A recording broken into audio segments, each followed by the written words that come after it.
आराम से करो भाई, आराम से। और खोदो इसको, और खोदो, नीचे अंदर ही है। अगर यहाँ से लाशें बरामद ना हुई तो तेरी खैर नहीं है।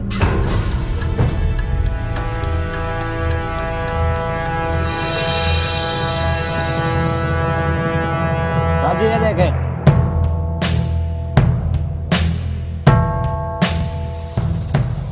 यही है।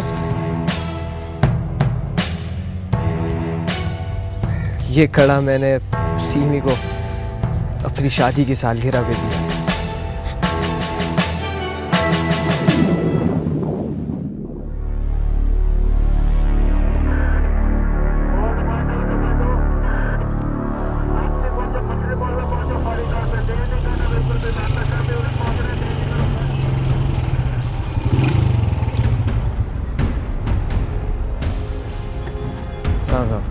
वालेकुम सलाम। कागजात हैं आपके पास? जी मैं कागजात तो अभी घर पे भूल आया हूँ, बच्चों को दादी के घर छोड़ने जा रहा हूँ।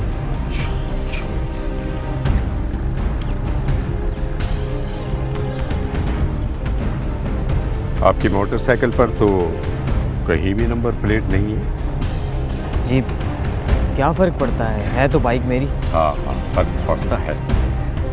वैसा है कि आपको थाने चलना होगा इन्वेस्टिगेशन के लिए। ओके,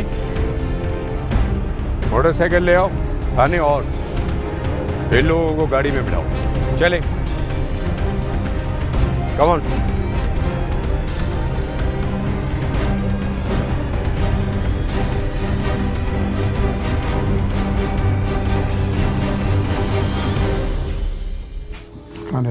क्या हाल चाल है?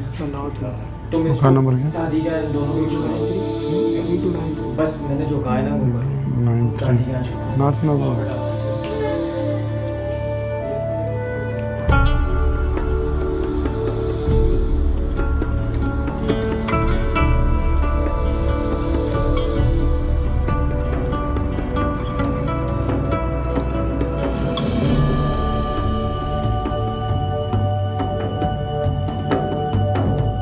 मुझे यहाँ इतनी देर बैठाने का मतलब?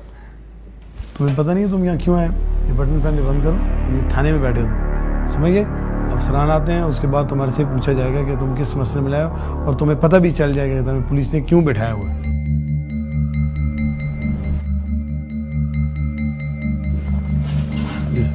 तुमने अच्छी तरह चेक कर लिया कि वो बाइक चोरी ही की है? जी जी, सरकश है ये गाड़ी। अभी इसको वेरिफिकेशन करा लिया हमने CPLC से। Good, very good. इसे मेरे कमरे में ले आओ। ठीक सर। रियाज, रियाज,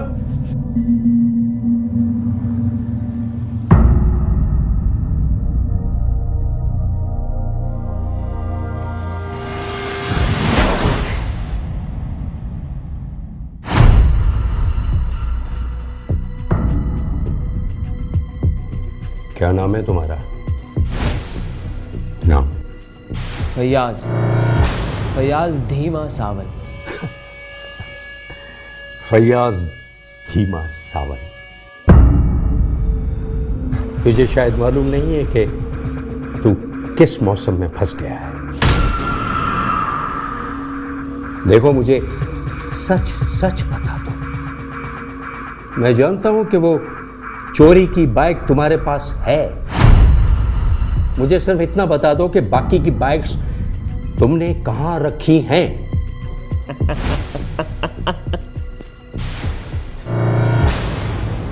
इंस्पेक्टर तुम बाइकों पर रो रहे हो? मैंने तो 10 कत्ल किए हैं। 10 कत्ल? तुम कितना भी पागलपन कर लो, लेकिन यकीन मानो तुम मुझसे नहीं बच सकते। मैंने तुम जैसे बड़े बड़े पागलों का इलाज किया है। जाफर भी इसी तरह सा था, लेकिन मेरी पिस्तौल की गोली ने उसके सीने को छलनी कर दिया।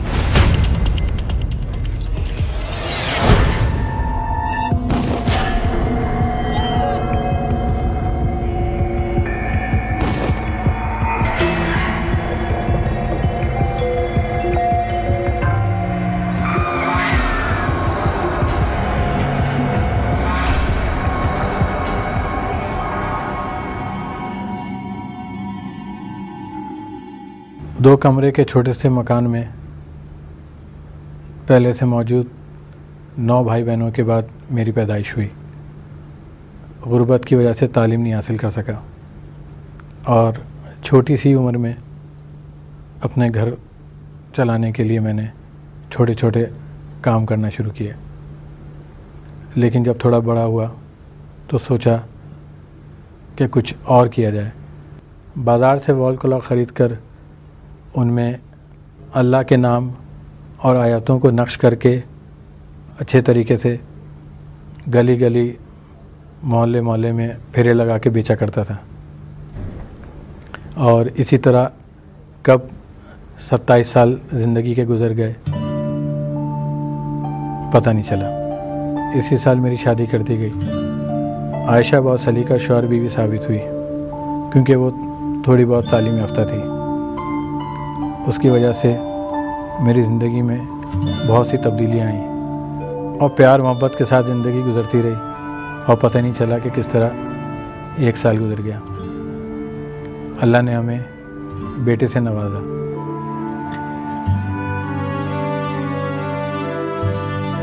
एक दिन जब मैं घर पहुंचा तो देखा कि मेरी बीवी की हालत बहुत ख़राब है और फिर वो हम दोनों को छोड़ गई, इस दुनिया से चली गई।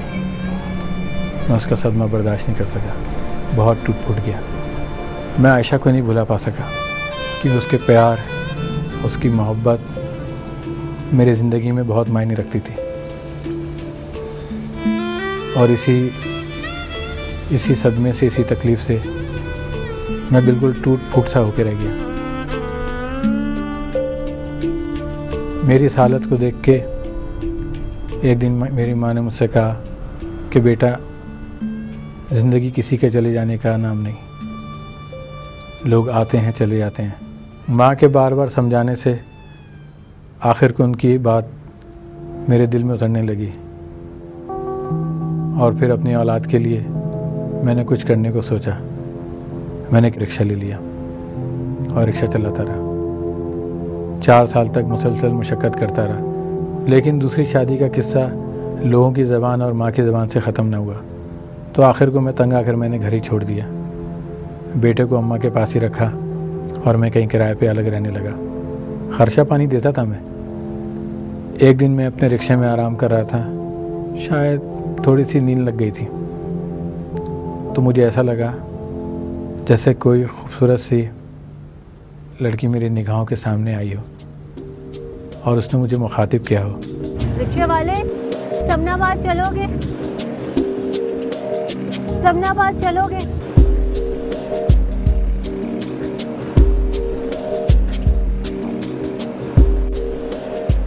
वो बहुत खूबसूरत थी। जिस तरह वो खड़ी मुझे देख रही थी, पता नहीं क्यों मेरा दिल वैसा ही धड़का जैसे आयशा को देख के धड़का था।